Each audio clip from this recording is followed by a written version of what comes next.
Hello.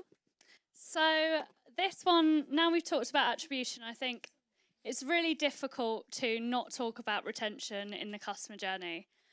So that's why I'm joined with these three amazing people. So Glen, would you like to introduce yourself? Cheers, thank you. Thanks for having us as well, Shiv and Tash. So I'm Glen, I'm Head of Client Success and Partnerships for Underground eCom. Underground are an end-to-end retention agency. We work with some incredible brands like Dash, Poly and Surreal, just to name a few of the well-known UK brands. I think what sets us apart is that we're a big agency with a boutique feel, so we're working with over 150 active clients at the moment. Which gives us that benefit of data, industry insights into all those various different categories and niches, but the boutique feel of working with one team of sort of 6 people, a dedicated strategist, a dedicated designer, a dedicated copywriter, a dedicated Klaviyo expert, and a dedicated QA expert. So the content that we're producing, we're constantly, with the same team and evolving it from there. Amazing. And Anna is actually one of your customers. So Anna, if you'd like to introduce yourself. Say nice things. So hi, I'm Anna and I'm Senior E-commerce Manager at Dash Water. So if you're not familiar with us, we sell sparkling water. It's infused with wonky fruit, and we're on a bit of a mission to change the soft drinks industry and to get people drinking healthier fizzy drinks. Amazing. Ian?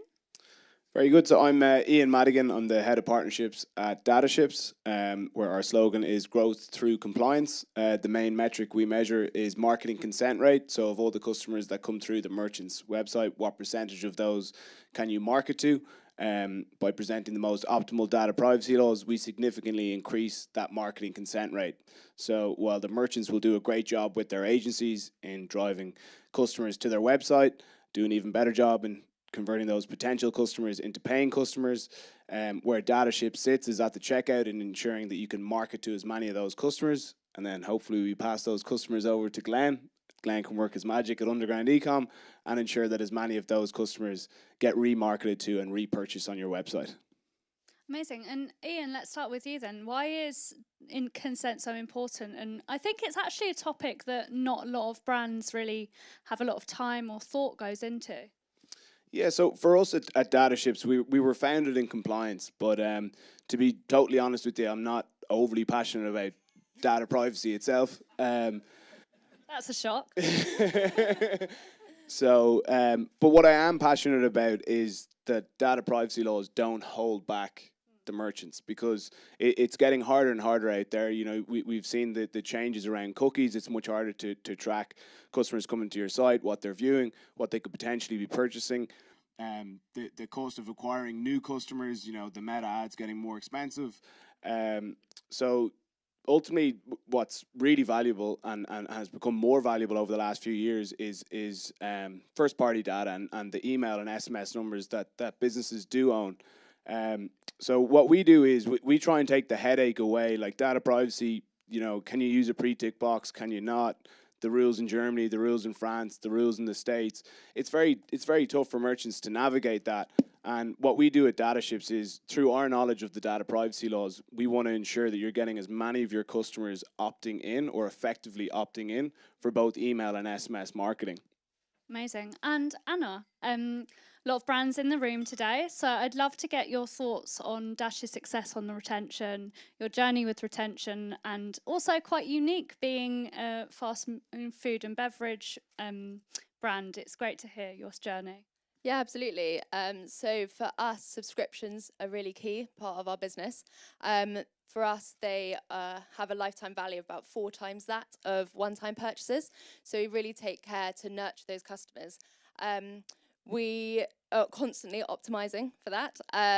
So if I were to pick a few different things to mention, I'd say that making sure that your account portal is really easy to use and you're encouraging customers to go in and manage their subscriptions. We find people who are using their account portal tend to stick around for longer. Then I'd also say community and trust is really important. So we're really transparent with our customers. We tell them a long time in advance, or as much as we can, and multiple times that they've got an upcoming order. That's really key. And then also, you know, if we do have to do things like increase prices, which unfortunately we did have to do at the end of last year, we were really honest with our subscribers, and we made sure that they were actually the last to receive those price increases. And then lastly, I'd say just making sure that it's like a really attractive proposition, and that's not just the sort of acquiring that subscriber, it's ongoing, making sure that, you know, they've got free delivery, they've got an ongoing discount, they've got double loyalty points, and just making sure they're really aware of what those benefits are. And then if I just touch on one-time customers, because they obviously also make up a big proportion of our revenue, we have multiple, you know, email automations that might trigger off the back of a purchase, but we also send about 10 campaigns a month, and these are really data driven. So we set out KPIs before we sort of in the planning stages of the campaign, and then we make sure that we're constantly testing and learning, and we're not afraid to reuse content. It's kind of essential, where even with underground support, we're not a big team, and actually no one seems to care about the brand as much as you do, and a lot of people won't notice if you repackage that content and repurpose it, and you can make it go a lot further. That's such a good point. I was brand side for years, and I think everyone in this room is guilty of feeling like everything is in a bubble. And Glenn, to touch on that point, if you'd like to talk about your journey with Dash, but also your other customers, and also some top tips around retention would be great. Yeah, sure. I think the word retention is being branded, you know, thrown around quite a lot now and sort of replaced email marketing.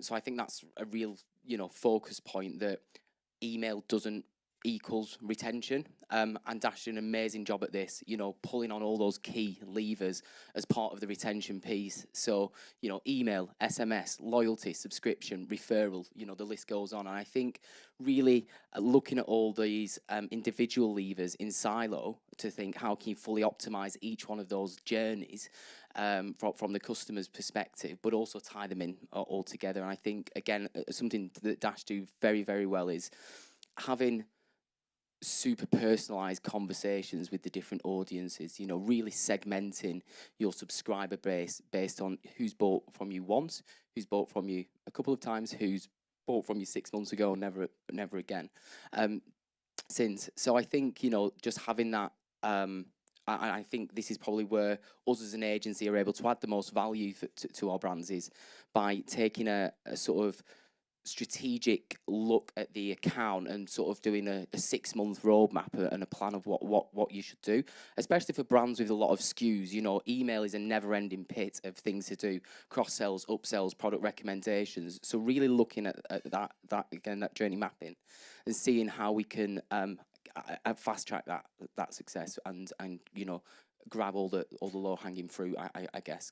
Amazing. And you mentioned in our talk on our content planning, tech comes into that. So things like Dataships.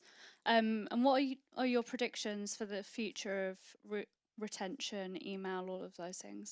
Yeah, so I think so I'll split that into two, and I'll say that I think the future for email and a huge focus of my tip will be first party data is absolutely essential. We've just heard from the panels before that acquisition is getting harder and harder and more expensive. If you've got clients, customers that have invested in your brand by buying a product of yours or by subscribing, nurture them, look after them, talk to them, give them information that they want to hear that's valuable. And also post-purchase experience, absolute king.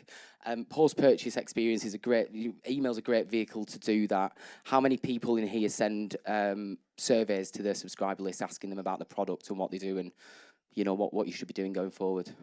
Well done. Because, you know, you've got a group of people here that are interested in your brand, and you can learn from them. So those would be the two sort of things that I would say should be a big focus for brands, but also the tech stack optimization. We do a huge piece of working with our tech partners, you know, because clients will come to us with an existing tech stack of using Dataships, using, I don't know, Yotpo, whatever, and just looking at those individual tech pieces of tech and making sure they are fully optimized through email. And, you know, we do a great example of that with Dataships. You know, a customer will buy, not sign up to the website, as a subscriber, but, you know, the Dataships tech enables you to capture that. And then we set up a specific segment where we target sort of Dataships customers and then send them through a sort of a specific welcome flow because they've come through a very different channel, I guess. Amazing. And we could go on and on and on about retention, how important it is. I know you guys are doing a free audit for our DTC community, which we're very happy to be, and I'm sure Dataships is going to be a part of that, and Dash is going to be a brand case study. So thank you so much for today, guys. Thank you so much for having us. Thank you, Dash. Shiv, thank you.